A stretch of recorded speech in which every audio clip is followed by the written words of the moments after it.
High, গত একটা ভিডিওতে আমি আপনাদের সাথে ক্রিতা টুলসগুলো নিয়ে আলোচনা করেছিলাম। ভিডিও খুব বেশি বড় হয়ে যাচ্ছে, তাই সম্পূর্ণ টুলসগুলো দেখাতে পারিনি। তাই টুলসগুলোর বাকি অংশ নিয়ে খুব তাড়াতাড়ি আরেকটি ভিডিও নিয়ে চলে আসলাম। চলুন শুরু করা যাক। গত ক্লাসে আমরা পলিলাইন টুল পর্যন্ত দেখিয়েছিলাম। আজকে আমরা দেখব বেজিয়ার কার্ভ টুল। পলিলাইন টুলের পরে যেটা সেটা হচ্ছে বেজিয়ার কার্ভ টুল। এটা হচ্ছে পলিলাইন টুল। পলিলাইন টুলের পরেই হচ্ছে বেজিয়ার কার্ভ টুল। আমরা আজকে বেজিয়ার কার্ভ টুল নিয়ে আলোচনা করব। আশা করি সম্পূর্ণ টুলস আজকে দেখাতে পারবো। বেজিয়ার কার্ভ টুলটা হচ্ছে মোস্ট ইম্পর্টেন্ট টুল। আর ড্রয়িং এর জন্য এটাই প্রয়োজন হয়। অনেকে ব্রাশ টুল দিয়ে ড্রয়িং করে থাকে, বাট আমি মনে করি যে এইটা আমাদের ড্রয়িং এর জন্য সবচেয়ে স্মুথলি ড্রয়িং করার জন্য এই বেজিয়ার কার্ভ টুলটাই বেশি প্রয়োজন। ঠিক আছে, আমরা এটা সুন্দর স্মুথ হয়ে থাকে, বাট এটা দিয়ে যখন আমি একটা ড্রয়িং করব আমাকে কিন্তু অনেক সময় লাগবে। এখন দেখেন স্মুথ না, খেয়াল করেছেন? বাট যখন আমি এই লাইনটা দিয়ে ড্রয়িং করব তখন স্মুথলি হবে ব্যাপারটা। তাই আমাকে এইটা হচ্ছে সবাইকে শিখতে হবে ভালোভাবে। আর যারা পারবো না তারা ব্রাশ টুল দিয়েও করতে পারবেন, সমস্যা নেই। তবে এটা দিয়ে করলে খুব সুন্দর হবে। এটাই হচ্ছে সবচেয়ে বেশি প্রয়োজন হয় ড্রয়িং এর ক্ষেত্রে। ঠিক আছে, তাহলে আমি একটু এটার কাজটা দেখাই। এটার কাজ কিভাবে করে। এটা বেজিয়ার কার্ভ টুল। বেজিয়ার কার্ভ টুলের কাজে ক্লিক করব, কার্সরটা কিন্তু ছেড়ে দিব। আপনার কিন্তু যেখানে ঘোরাবেন কার্সরটা কিন্তু যাচ্ছে। আঙ্গুল কিন্তু আমি উঠায় ফেলছি মাউসের থেকে। তারপর আপনার যত দূর যাওয়া দরকার আপনি ওইখানে, যেমন একটা টু লিখবো, টু, তাহলে আমার যতটুকু দূর যাওয়া দরকার, ঠিক আছে, আমি মনে করেন এখান থেকে এখানে আবার লেফট বাটনে ক্লিক করব। ক্লিক করে হাত দিয়ে মাউসটাকে টানবো। ক্লিক করে ধরে রেখে কিন্তু আমি টানতেছি। ঠিক আছে, আমার যেখানে যাওয়া দরকার সেখানে ছাড়লাম। তারপর আবার যদি এইদিকে যাওয়া দরকার হয় এদিকে যায় আবার টানবো। তো আমার মনে হয় টু লেখার ক্ষেত্রে এইদিকে না, এখানে আবার ক্লিক করব। তারপরে আবার এখানে ক্লিক করব, কর্নারটা তৈরি হবে। তারপরে এখানে ডাবল ক্লিক করব, টু হয়ে গেল। আবার দেখেন এই এখানে ক্লিক করব। ঠিক আছে, এটা হচ্ছে যারা ফটোশপের কাজ করে তাদের জন্য খুবই ইজি হবে। এটা পেন টুলের কাজ ফটোশপে। আমি আবারও দেখাচ্ছি। মনে করেন আমি একটা লম্বা লাইন আঁকবো। এই যে এখানে কার্সরে ক্লিক করলাম, এখানে ডাবল ক্লিক করলাম, লাইন হয়ে গেল।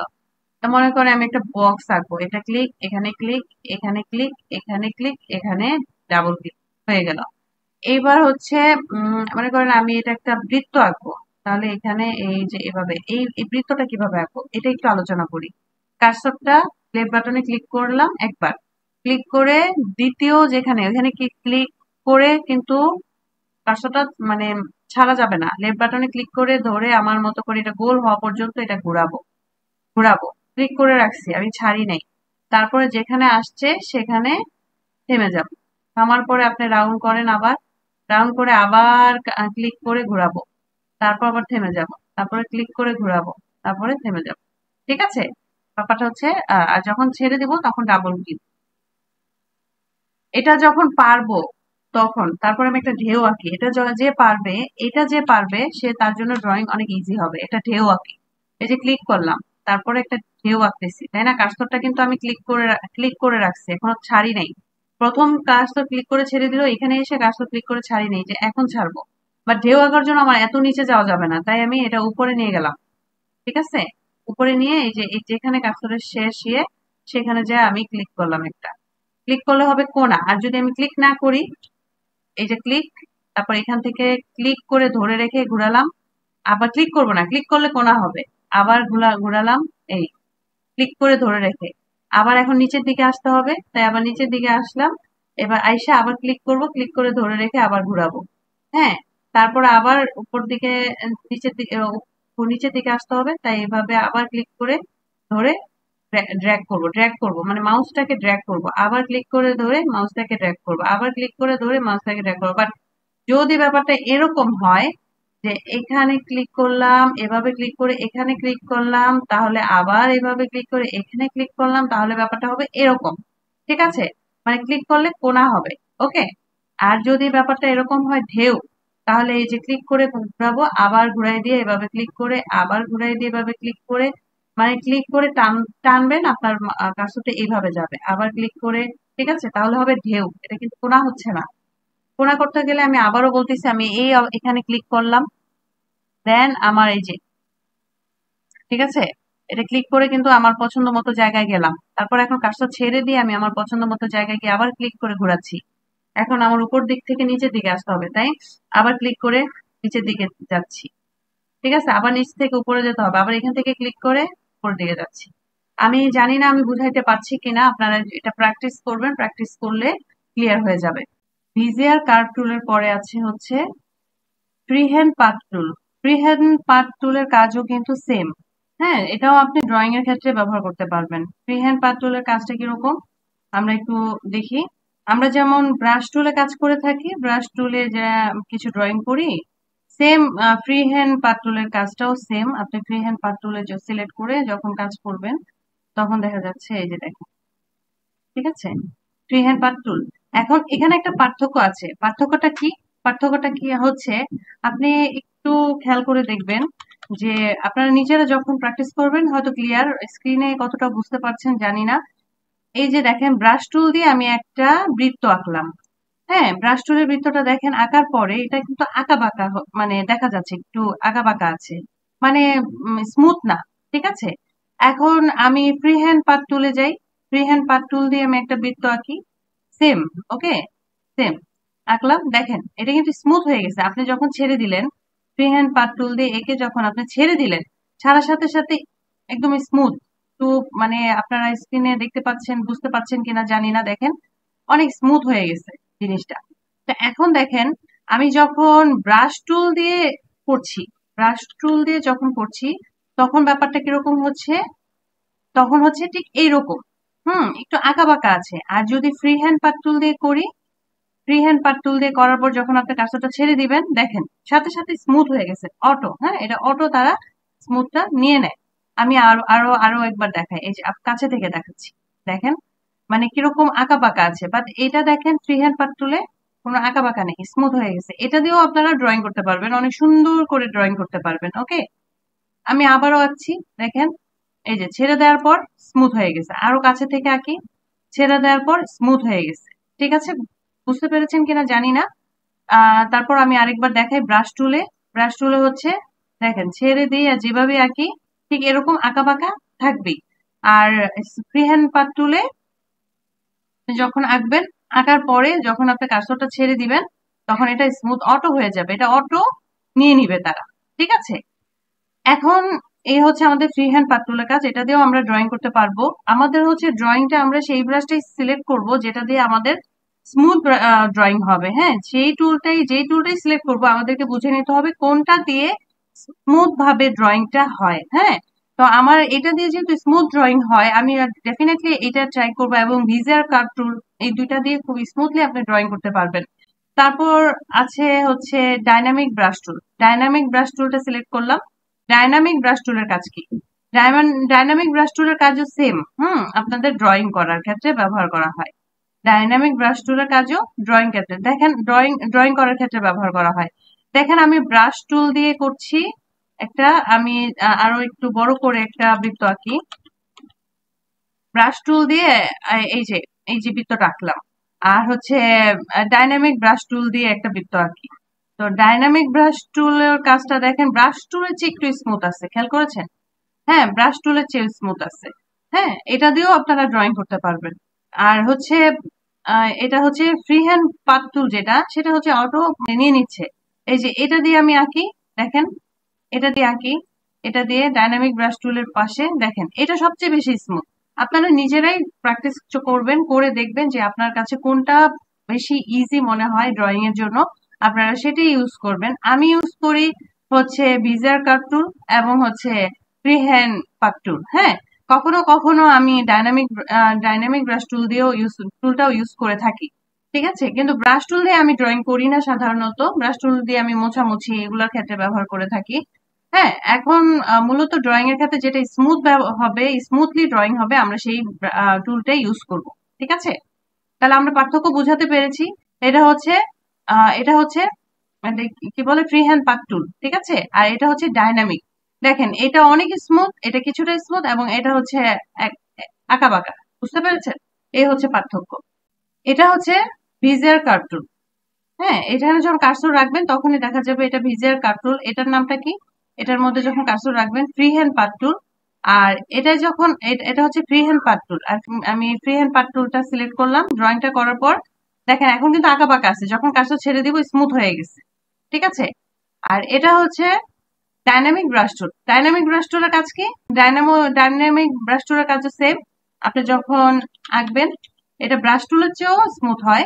এটাই যে এটা আঁকার সময় বোঝা যাচ্ছে এটা যেরকম আছে সেটাই, মানে যেরকম আপনি আঁকবেন ওই রকমই থাকবে। হ্যাঁ, এটা কোনো চেঞ্জ হবে না। ঠিক আছে। তবে ব্রাশ টুল দিয়ে আপনি যখন আঁকবেন তখন যে ব্যাপারটা দেখেন কত আঁকা বাঁকা, প্রত্যেকটা লাইনে কিরকম মানে আঁকা বাঁকা হয়ে আছে, তাই না? এবড়ো খেবড়ো। আর আর এটা দেখেন একদম স্মুথ হয়ে আছে। তাই আমি যখন নাকি ড্রয়িং করব তখন অবশ্যই আমরা কি করব, ডাইনামিক ব্রাশ টুলটা ইউজ করতে পারি।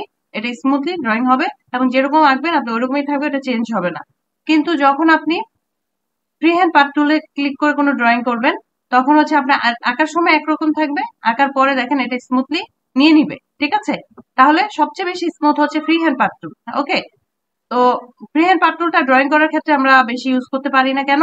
অনেক সময় দেখা যায় আমি হাত আঁকতেছি এটা বাঁকা নিয়ে নিছে, কিন্তু আপনি যেরকম আঁকতেছেন ওইটা যদি অটো নিয়ে নেওয়ার ক্ষেত্রে একটু চেঞ্জ হয়ে যেতে পারে, তাই না? তো এটা আপনারা প্র্যাকটিস করতে গেলে বুঝে যাবেন যে কোনটা আপনাকে বেশি আপনার বেশি সুবিধা হয়, কোনটা বেশি স্মুথ হয়। আমরা নিজেরা যখন ড্রয়িং করি তখন হচ্ছে ফ্রি হ্যান্ড পার্ট টুলটা দিয়ে ড্রয়িং করি। সরি, ফ্রি হ্যান্ড পার্ট টুল না, ডাইনামিক ব্রাশ টুলটা দিয়ে ড্রয়িং করি। এবং স্মুথ ভাবে ড্রয়িং করতে চাইলে তখন আমার যখন দরকার পড়ে তখন আমি ফ্রি হ্যান্ড পার্ট টুলটা ইউজ করি। আবার যখন ব্রাশ টুলের ক্ষেত্রে আমি ড্রয়িং করি না, ব্রাশ টুল দিয়ে আমি মোছামুছির ক্ষেত্রে ব্যবহার করি। আপনারা চাইলে ড্রয়িং করতে পারবেন, কিন্তু আমি বেশি ম্যাক্সিমাম ড্রয়িংটা আমার বিজের কার্ভ টুল থেকে করে থাকি। হ্যাঁ, যখন আমার কোনো কিছু সেম টু সেম আঁকার প্রয়োজন হয় তখন আপনারা ভিজের কার্ভ টুলটা অবশ্যই ব্যবহার করবেন। এবং তাছাড়া মানে এটা দিয়ে সময় কম লাগে, ভিজের কার্ভ টুল দিয়ে ড্রয়িং করতে সময় কম লাগে। আর যখন আপনারা নাকি অন্য কোনো ব্রাশ দিয়ে আঁকবেন সেটা একটু অনেক সময় লাগে। হ্যাঁ। তো একটা ড্রয়িং যখন আমি নতুন করি সাধারণত কিন্তু আমরা ডাইনামিক ব্রাশ টুল এবং ফ্রি হ্যান্ড পাথ টুলটাই বেশি ইউজ করি। কিন্তু যখন আমি বেশি স্মুথলি করতে যাই এবং খুব তাড়াতাড়ি কাজ করতে হয় তখন ভিজের কাপ টুলটা ব্যবহার করে থাকি। এটা হচ্ছে আপনারা প্র্যাকটিসের উপর, আপনারা প্র্যাকটিস করলে বুঝতে পারবেন যে কোনটা আপনাদের জন্য সুবিধা, কোনটা বেশি স্মুথ হচ্ছে এবং কোনটা আপনি কাজ বেশি ভালোভাবে করতে পারতেছেন, কোনটা দিয়ে আপনি তাড়াতাড়ি করতে পারতেছেন কাজ। ঠিক আছে। এটা সম্পূর্ণটাই আপনার উপর। ওকে। এটা হচ্ছে মাল্টি ব্রাশ টুলস, এটা দেখাচ্ছি। এটা কিরকম, আপনি একদিক থেকে ব্রাশ করেন, দেখেন আপনার চতুর্দিক থেকে ব্রাশটা আসবে। আপনার একদিক থেকে করলে আপনার চতুর্দিক থেকে আসবে। এটা হচ্ছে মাল্টি ব্রাশ টুল। ঠিক আছে। তারপরে হচ্ছে এই যে এটাও খুব ইম্পর্টেন্ট আমাদের এই কাজের ক্ষেত্রে, ব্রাশ, তারপর হচ্ছে ভিজিয়ার কার্ভ টুল, আর হচ্ছে ট্রান্সফর্ম টুল। এটা বেশি ইম্পর্টেন্ট। ট্রান্সফর্ম টুলটি কাজ কি? সিলেক্ট শেপ টুলটা হচ্ছে ভেক্টর লেয়ারে কোনো কাজ করলে সেই অবজেক্টটাকে ঘোরানোর জন্য, মুভ করার জন্য ব্যবহার করা হয়। ঠিক তেমনি আমাদের পেইন্ট লেয়ারে কাজ করার ক্ষেত্রে এই ট্রান্সফর্ম টুলের মাধ্যমে আমাদের লেয়ারটাকে মুভ করানো হয়। কিরকম, আমি একটা অবজেক্ট আঁকি, তারপর এই যে ট্রান্সফর্ম টুল সিলেক্ট, দেখেছেন? ট্রান্সফর্ম টুলটা যখনই সিলেক্ট করলাম তখনই এটা সিলেক্ট হয়ে গেল এবং এটাকে মুভ করা যাচ্ছে। ওকে। এখন হচ্ছে ট্রান্সফর্ম টুলের আরো কিছু কাজ আছে, যেমন ধরেন এই কর্নারে ধরেন, এটা আপনি কিন্তু বড় ছোট করতে পারবেন। ঠিক আছে। ছোট বড় করতে পারবেন, এ পাশে এ পাশে, মানে আপনার কোনো অবজেক্টকে যদি আপনার লেফট সাইড নিতে হয় বা রাইট সাইড নিতে হয় সেটা আপনি করতে পারবেন এটার মাধ্যমে। ঠিক আছে। তারপরে বড় ছোট করতে পারবেন, তারপর এটা দিয়ে এভাবে চাপাইতে পারবেন। উম, ঠিক যেভাবে ইচ্ছে করতে পারবেন, বড় ছোট করা যাবে। তারপরে এই যে কার্সরটা, এই যে দেখেন অবজেক্টের বাইরে যখন কার্সরটা এরকম হবে, অ্যারো চিহ্ন হবে, তখন আপনি কিন্তু ইয়েটাকে অবজেক্টটাকে ঘুরাইতে পারবেন। ঠিক আছে। এই যে ঘুরাচ্ছি। ওকে। তারপর হচ্ছে আবার দেখেন এই যে কার্সরটা যদি এরকম অ্যারো চিহ্ন হয়, ওইটা রাউন্ড অ্যারো চিহ্ন, আর এরকম লম্বা ভাবে যদি অ্যারো চিহ্ন হয় তাহলে আপনি কার্সরটা এভাবে উপরের দিকে নেন, দেখেন শেপটা কিন্তু চেঞ্জ হয়ে যাচ্ছে। দেখেছেন? এই নিচের দিকে নেন, উপরের দিকে নেন, ঠিক এরকম শেপটা ইচ্ছা মতো ঘোরাতে পারবেন। তারপরে রাউন্ড আকারে যখন এর চিহ্নটা আসবে তখন এইভাবে ঘুরাইতে পারবেন। তারপর এভাবে বড় ছোট করতে পারবেন। আমি ট্রান্সফর্ম টুলে যেটুকু আপনাদেরকে দেখাচ্ছি এটা দিয়ে মোটামুটি ভাবে আপনার যেটুকু কাজ দরকার, মানে খুব ইম্পর্টেন্ট যে কাজগুলো সেগুলো করে ফেলতে পারবেন। ঠিক আছে। এবং ড্রয়িং করতে পারবেন। ট্রান্সফর্ম টুলের আরো অনেক কাজ আছে যেগুলা নিয়ে আলোচনা করলে আমাদের ভিডিওটা আরো অনেক বড় হয়ে যাবে, এবং ওইটা নিয়ে আলোচনা করতে হলে আমাকে আলাদা একটা ভিডিও তৈরি করে তারপর দিতে হবে। তো আমি এখন যেটুকু করলে আপনারা একটা ড্রয়িং রেডি করতে পারবেন, জাস্ট ইম্পর্টেন্ট পার্ট গুলো আপনাদের সাথে আলোচনা করছি। ট্রান্সফর্ম টুল এইটুকু আপনার খুব দরকার পড়ে, তাই এইটুকুই দেখালাম। এই যে এরকম বড় ছোট করা, এইভাবে পাশে কমানো, তারপরে এই যে এই পাশ থেকে ধরে আপনি এই পাশে নিয়ে আসতে পারবেন অবজেক্টটাকে, আবার এই পাশ থেকে ধরে এই পাশে নিয়ে যেতে পারবেন, এই পাশ থেকে ধরে এই পাশে আনতে পারবেন। তারপর হচ্ছে এই যে এরকম রাউন্ড শেপ আসলে এভাবে ঘোরাতে পারবেন। তারপর হচ্ছে এরকম লম্বা লম্বা এর চিহ্ন আসলে আপনি এরকম শেপটাকে আঁকাবাঁকা করতে পারবেন। এই তো, এইটুকু। এবং মুভ করা, এই সবগুলো কাজে এই ট্রান্সফর্ম টুল দ্বারা করা যাচ্ছে। ঠিক আছে? আর এটা হচ্ছে মুভ টুল। এটা কি? Move move layer. মুভ লেয়ারটা কি? আচ্ছা, মুভ লেয়ারটা কি আমরা এখন দেখি। এই যে, ঠিক আছে, মুভ লেয়ার। এই যে আমরা এটাকে এখান থেকে এখানে এপাশ ওপাশ মুভ করতে পারবো। ঠিক আছে, মুভ করতে পারবো। ক্রপ টুল হচ্ছে আপনি কতটুকু অংশ ড্যাশবোর্ড নিয়ে কাজ করবেন সেটা আর কি সিলেক্ট করলে আপনার ক্রপ হয়ে যাবে। এই যে কতটুকু ড্যাশবোর্ড নিয়ে আপনি কাজ করতে যাচ্ছেন। ঠিক আছে, এই যে কাটা হয়ে গেছে, ক্রপ হয়ে গেছে। এটা হচ্ছে স্যাম্পলে কালার ফ্রম দা ইমেজ। এটার কাজ হচ্ছে আপনার দরকার এখানে কালার সিলেক্ট করা আছে, বাট আপনার এখানেও অনেক কালার আছে, কিন্তু আপনার দরকার এই যে ইমেজটা আমি আমার ডেস্কটপ থেকে এনেছি। এটা আমি জাস্ট বোঝানোর জন্য, পরে আমি কিভাবে এনেছি সেটা আপনাদেরকে দেখাবো। হ্যাঁ, এই ইমেজে এই কালারটা দরকার, মনে করেন এই কালারটা এখানে নাই, বা এই কালারটা দরকার সেম টু সেম, আপনি কি করবেন? তখন আপনাকে কালার খোঁজার কষ্ট করতে হবে না। কি করবেন? এটা দিয়ে পিক করে নিয়ে নিবেন, এটা সিলেক্ট করে, এটার নাম হচ্ছে sample a colour from the image or current layer. হ্যাঁ, এটা আমরা পিক করা বলে থাকি। এটার মাধ্যমে আপনি কি করবেন? এটা সিলেক্ট করলেন, দেখেন এই যে আপনার ফরগ্রাউন্ড কালারটা চেঞ্জ হচ্ছে। এই যে আপনি এনার এটা সিলেক্ট করলেন, ফরগ্রাউন্ড কালার চেঞ্জ হচ্ছে। এই যে এইটা এইটা অবশ্যই বোল্ড করা থাকতে হবে। বোল্ড করে আপনি যে কালার সিলেক্ট করবেন সেই কালার চেঞ্জ হবে এখানে ফরগ্রাউন্ডে। ওকে, যে কালার হোয়াইট, এই যে আমি হোয়াইটে পিক করলাম, তারপরে ব্ল্যাকে পিক করলাম, ব্ল্যাক হয়ে গেছে। হ্যাঁ, স্কিন কালারে পিক করলাম, স্কিন হয়ে গেছে। হেয়ারে পিক করলাম, হেয়ার হয়ে গেছে, হেয়ারের কালার হয়ে গেছে। তারপর আপনি দেখেন, আপনি এখন এই কালারটা আপনি এখানে বোল্ড করেন, আপনার সেম এই কালারটা এসতেছে। Feel fill colour. হ্যাঁ, এটা খুব দরকারি একটা জিনিস। এটা ফিল কালার। এই যে এটা সিলেক্ট করলেন, আপনার এটা পুরাটা আপনার কালার করতে চাচ্ছেন। এই যে, ঠিক আছে, ক্লিক করবেন আর কালার হয়ে যাবে। আপনার এই পুরা ড্যাশবোর্ডটা এই কালার করতে চাচ্ছেন, ক্লিক করেন, কালার হয়ে যাবে। আপনি আবার এটা না স্কাই কালার করতে চাচ্ছেন, এটা বোল্ড করা থাকা অবস্থায় এখানে ক্লিক করেন, আপনার স্কাই কালার হয়ে যাচ্ছে। আপনার ফরগ্রাউন্ডে যে কালার থাকবে সেটাই আপনি এখানে নিতে পারবেন। ঠিক আছে? ও হ্যাঁ, এই কালারটা উঠিয়ে দেওয়ার ক্ষেত্রে যে আপনি পুরো কালারটা উঠাতে যাচ্ছেন, এটা এবং ব্রাশ দুইটা একসাথে বোল্ড করবেন। বোল্ড করার পর উঠাই দেন, একবারে চলে যাবে। বাট আপনি যদি এটা ছাড়া যদি এই কালারটা উঠাইতেন, তাহলে এই যে ইরেজার এবং ব্রাশ ক্লিক করে এটা আস্তে আস্তে আপনাকে এখানে কিন্তু ফিনিশিংটা তেমন আসতো না, তাই না? তো আগে পিছে হয়ে যাবে। বাট আপনি যখন এটা বোল্ড করা অবস্থায় এই ফিল, আমরা এটা ফিল কালারই বলে থাকি, এটা সিলেক্ট করবেন, এটা বোল্ড করা অবস্থায় সিলেক্ট করবেন, তখন এটা ক্লিক করবেন, আপনার এটা চলে যাবে। ঠিক আছে, কালারটা চলে যাবে। আপনি এটা সিলেক্ট করেন, এটার কালারটা চলে যাবে, মানে ডিলিট হয়ে যাচ্ছে একদম নিখুঁত ভাবে, কোনো দাগ নাই। খেয়াল করেছেন? কোনো কিছু নাই। বাট এইবার হচ্ছে রেক্টেঙ্গুলার সিলেকশন টুল। আমি রেক্টেঙ্গুলার সিলেকশন টুল কি, যে আমি এভাবে নিলাম, আমার এইটুকু সিলেক্ট হলো, অথবা আমি এখানে নিলাম এইটুকু সিলেক্ট, মানে রেক্টেঙ্গুলার হিসেবে সিলেক্ট হবে। ঠিক আছে, স্কোয়ার শেপে আসবে। রেক্টেঙ্গুলার সিলেকশন টুল দিয়ে আমি এইভাবে নিলাম, এই যে এভাবেই আসবে। তারপরে এই যে মুভ টুল, দেখেন এই যে মুভ টুলে সিলেক্ট করলাম, আমি মুভ করতে পারবো। ওকে, আমি যে ট্রান্সফর্ম টুল, এই লেয়ারটাকে এখান থেকে আরেক জায়গায় ট্রান্সফার করতে পারবো। ঠিক আছে, তারপর হচ্ছে elliptical selection tool. Elliptical selection টুলের কাজ কি আমরা দেখি। হ্যাঁ, ইলিপস টুলের মতো, মানে এটা আপনি এখন মুভ করতে পারবেন। আপনি তারপরে যান মুভ টুলে গিয়ে আপনি এখান থেকে মুভ করে নিয়ে যেতে পারছেন। এখন হচ্ছে এটা দিয়ে আমরা মুভ করছি। ঠিক আছে, এটা দিয়ে সিলেক্ট করে আমরা এটা দিয়ে মুভ করছি, বা ট্রান্সফর্মে অনেক টুলাই আছে, বাট মুভ টুলে শুধু একটাই কাজ, সেটা হচ্ছে এটা সিলেক্ট করে আপনি এটা দিয়ে মুভ করবেন। এখন হচ্ছে polygon selection tool. Polygon selection টুলের কাজ হচ্ছে এখান থেকে আমি ধরলাম, তারপর ছেড়ে দিলাম, অটোমেটিক আরেকটা নিয়ে নিছে, ওই যে সেম কথাটা। তারপরে মুভ টুলে ক্লিক করলাম, তারপর এখান থেকে মুভ করে দিলাম। ঠিক আছে, জিনিস এরকম ব্যাপারটা তাতে ডিজাইন করার ক্ষেত্রে ব্যবহার করতে পারবেন।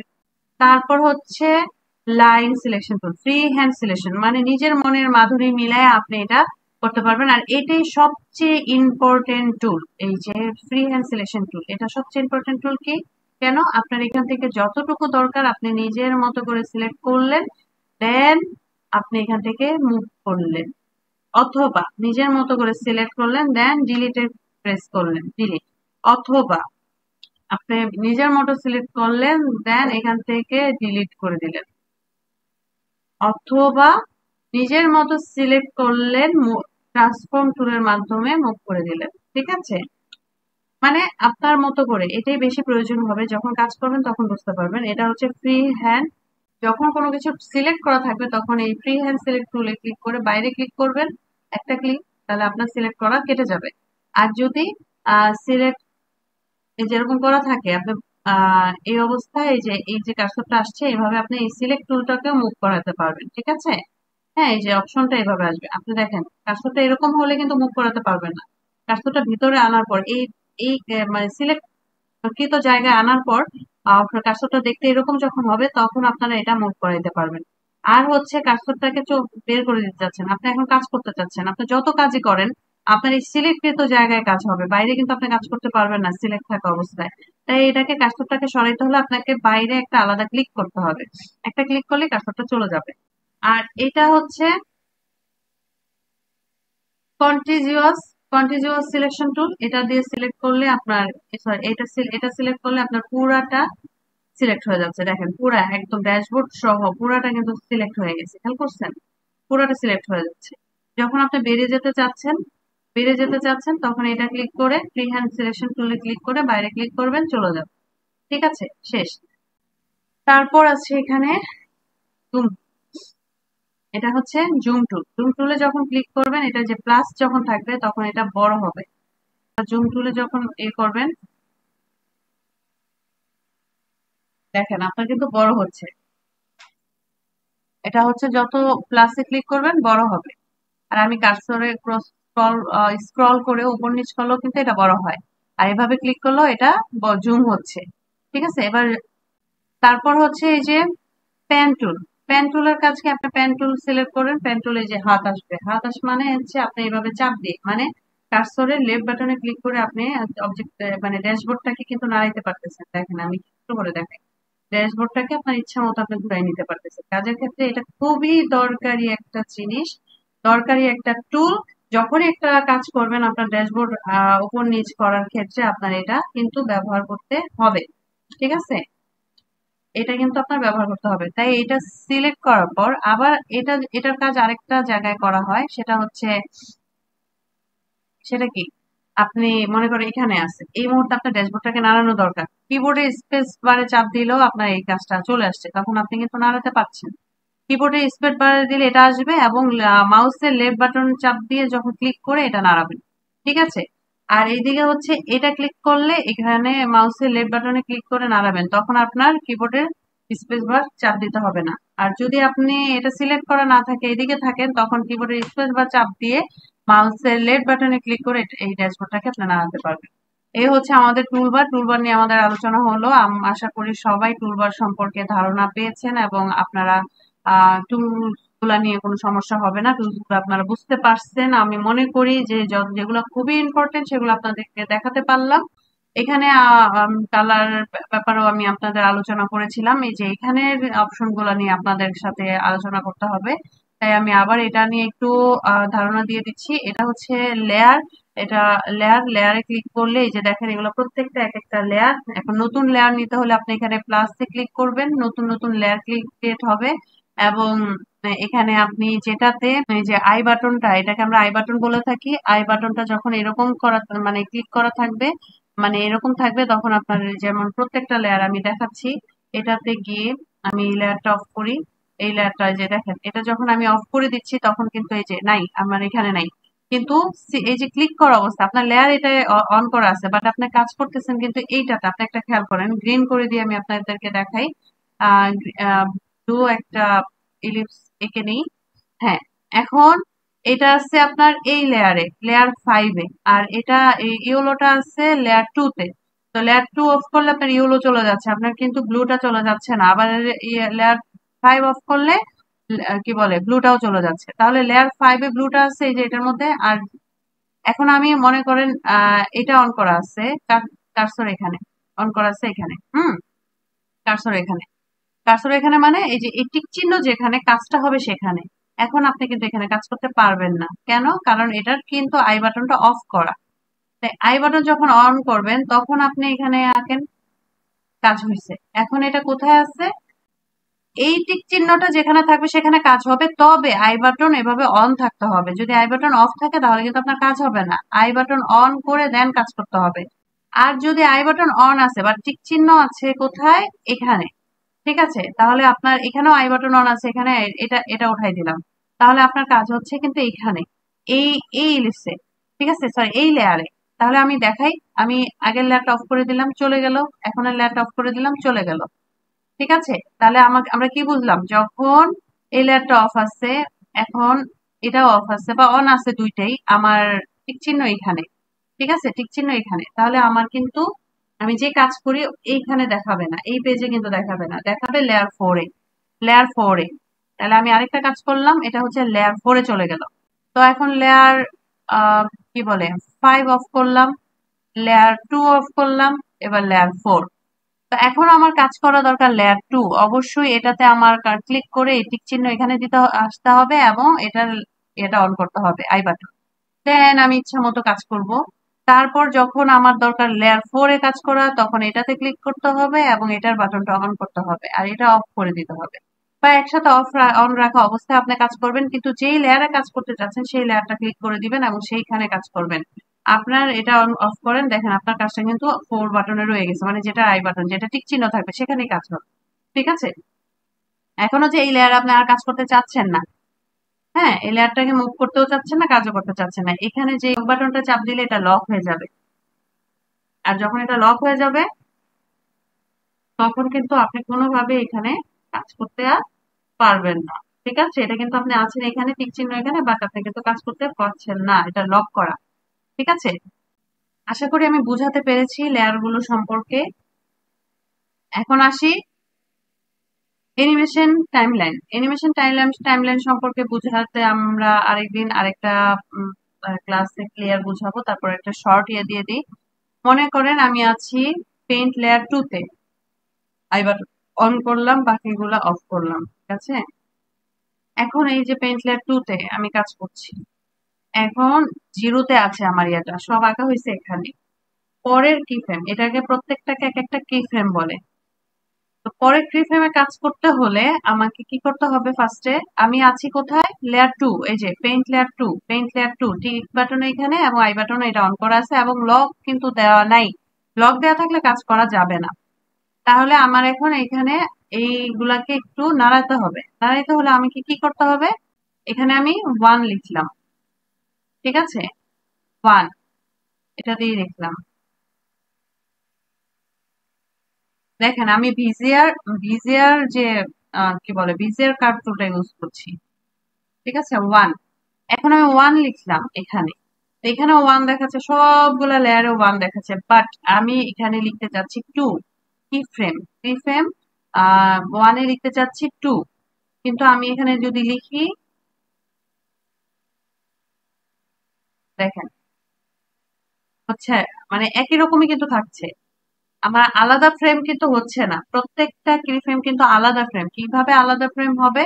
আলাদা ফ্রেমে কিন্তু কাজ হচ্ছে না। তাহলে আমার এখানে আলাদা ফ্রেম করার জন্য আমার এখানে হচ্ছে 1, আমি এখানে গেলাম, এখানে গিয়ে হচ্ছে রাইট বাটনে ক্লিক করব, create duplicate frame, create duplicate frame. ঠিক আছে? তাহলে কিন্তু আমার এখানে ডুপ্লিকেট ফ্রেম ইউজ হচ্ছে, আরেকটা ফ্রেম আসছে। আই মিন এখানে আমার 1ও থাকবে, আবার আমি এখানে লিখলাম 2। দেখেন এখানে 1, 2 দেখা যাচ্ছে না এই ফ্রেমে, এবং আমি 1 ফ্রেমে গেলাম, এখানে আমার 2 দেখা যাচ্ছে। এবার আমার এটাও থাকবে, আমি এখানে আরেকটা 3 লিখতে চাচ্ছি, ক্রিয়েট ডুপ্লিকেট ফ্রেম দিয়ে এখানে আমি লিখবো, এই যে দেখেন আমি কিন্তু ইজিয়ার কার্ভ টুল দিয়ে কাজ করছি।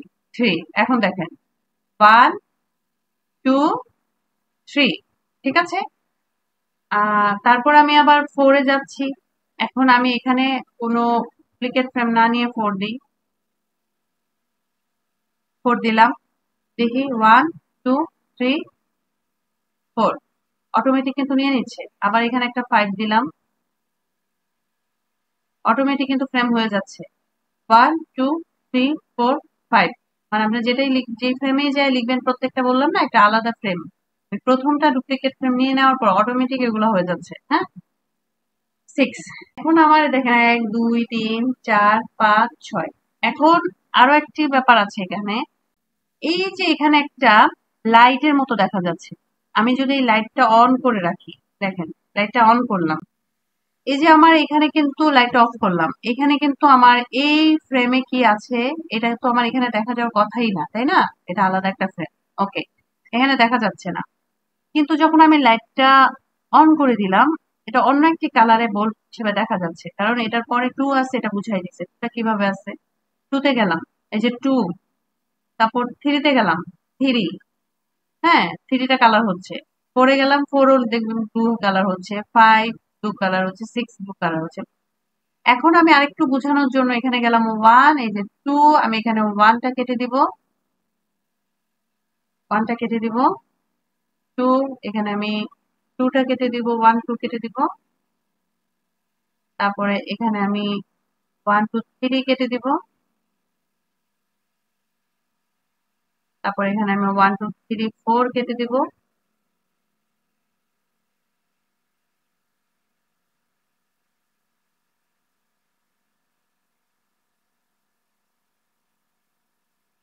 4 কেটে দিব, 5 আছে। ঠিক আছে? তারপরে এখন আমি দেখি 1, পরের ফ্রেমে 2 3 4 5। 1 কিন্তু আগের লেখাগুলো কিন্তু দেখা যাচ্ছে না, তাই না? এখন যদি আমি এখানে লাইট বাটনটা অন করি, তাহলে দেখেন 1 2 পিছনের গুলো দেখা যাচ্ছে। 2 তে যখন আসলাম সামনেরটাও দেখা যাচ্ছে, 3 যখন আসলাম সামনেরটাও দেখা যাচ্ছে, পিছনেটাও, মানে এই ঠিক ব্যাপারটা এরকম। বাট কাজ কাজ করার সুবিধার্থে এটা ব্যবহার করা হয়, যে পিছনে আমার কিভাবে লেখা আছে, কিভাবে করা আছে এটা বোঝার জন্য এটা ব্যবহার করা হয়। এখন কি করব আমরা, এটা লাইট বাটন অফ করে দেব। আমি এখন অ্যানিমেশন দেব। 1 2 3 4 5 অটোমেটিক আসবে। তাহলে আমি অ্যানিমেশন দিচ্ছি। লাস্ট ঘরে হচ্ছে সেট এন্ড টাইম, এবং ফার্স্ট ঘরে হচ্ছে সেট স্টার্ট টাইম। ঠিক আছে? তারপর আপনি এই বাটনটা অন করেন, প্লে প্লেটা অন করেন, এই যে 1 2 3 1 2 3। এটা মানে স্পিডের উপর ডিপেন্ড করে এটা এভাবে আসছে। এটা স্পিড 100% দেওয়া আছে, এভাবে খুব ফাস্টলি আসছে। অ্যানিমেশন টাইমলাইনের এই যে প্রথম কি ফ্রেম, আপনি একটু দূরে 3টা ঘর বাদ দিয়ে আরেকটা কি নিলাম, নেওয়ার পরে ক্রিয়েট ডুপ্লিকেট কি ফ্রেম, এখানে আমি আরেকটা বল দিব।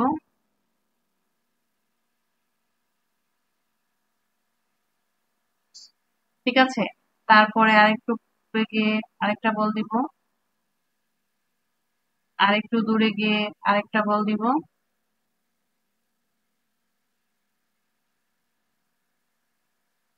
হ্যাঁ, এখন আরেকটু দূরে গিয়ে এটাকে আমি একটু মুভ করাবো। মুভ করানোর জন্য আমাকে এখন এটা যাব, যায়া এই, তারপর তারপরে আরেকটু এটা, এই যে এই জিনিসটা অনিয়ন স্কিনস, এটা এইখানে অনিয়ন স্কিনে ক্লিক করলে চলে যাবে। তারপরে আপনার এই যে এখান থেকে এখানে নিলাম, তারপর আরেকটা রাইট বাটনে ক্লিক করে ক্রিয়েট ডুপ্লিকেট ফ্রেম করব। তারপরে আরেকটু গেলাম, রাইট বাটনে click, create duplicate frame, move করাবো। আবার ক্রিয়েট ডুপ্লিকেট ফ্রেম, মুভ করাবো। ঠিক আছে? আবার ক্রিয়েট ডুপ্লিকেট ফ্রেম, মুভ করাবো। এখন দেখি সেট এন্ড টাইম, এই যে এখানে ক্লিক, রাইট বাটনে ক্লিক, সেট এন্ড টাইম। তারপর হচ্ছে রাইট বাটনে ক্লিক, সেট স্টার্ট টাইম। তারপর আপনি এখানে ক্লিক করেন। এটাই হচ্ছে অ্যানিমেশন। ঠিক আছে? অ্যাকচুয়ালি ড্রয়িংটা হচ্ছে যার যার নিজের পার্সোনাল ব্যাপার, যার যার নিজের মতো করেই করতে হবে। তো ড্রয়িং তো সম্পূর্ণটা আমার এই মুহূর্তে আলাদাভাবে দেখাইতে হইলে মানে অনেক বড় পরিসরে করতে হবে। তো আমি জাস্ট টুলগুলো নিয়ে আলোচনা, টুলগুলো যখন পারবেন, টুলগুলোর ব্যবহার পারবেন, তখন আপনার জন্য ড্রয়িং খুব ইজি। ড্রয়িং গুলো শুধু একটু মানে অবশ্যই আপনার কিছু টুকটাক ড্রয়িং পারতে হবে। ড্রয়িং যখন পারবেন আপনি এখানেও ড্রয়িং করে নিতে পারবেন। ঠিক আছে? এখানে ছোট করে অ্যানিমেশনটা দেখালাম। ইনশাল্লাহ নেক্সট ভিডিওতে আপনাদের অ্যানিমেশনটা আরো ভালো করে ক্লিয়ার করে দিব। আর যদি আপনাদের কোনো জায়গায় বুঝতে প্রবলেম হয় বা কোনো কোশ্চেন থাকে আমাকে কমেন্টে জানাবেন। আজ এই পর্যন্তই। ভালো থাকবেন, সুস্থ থাকবেন। আল্লাহ হাফেজ।